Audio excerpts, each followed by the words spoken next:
বাংলাদেশের খাদ্য নিরাপত্তা নির্ভর করে কৃষকের কঠোর পরিশ্রমে। কিন্তু আজ কৃষকরা অর্থনৈতিক ও বাজারমূলক সংকটের মাঝেই দিন কাটাচ্ছেন।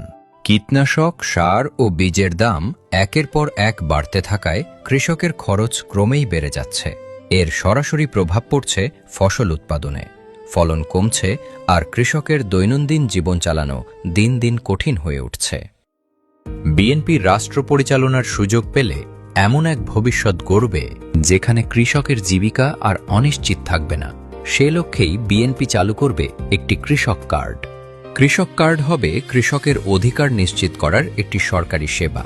আর এই কার্ডের মাধ্যমে কৃষকরা পাবেন ন্যায্য মূল্যে সার, বীজ ও কীটনাশক।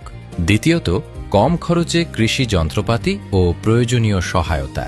তৃতীয়ত, কৃষকের জন্য সেচ সেবা ব্যবস্থা হবে সহজ ও কম খরচে, এবং সরকারি ভর্তুকি ও প্রণোদনা সরাসরি কৃষকের হাতে। সবশেষে সহজ ঋণ সুবিধা এবং প্রয়োজন অনুযায়ী কৃষি বীমা প্রদান করা হবে।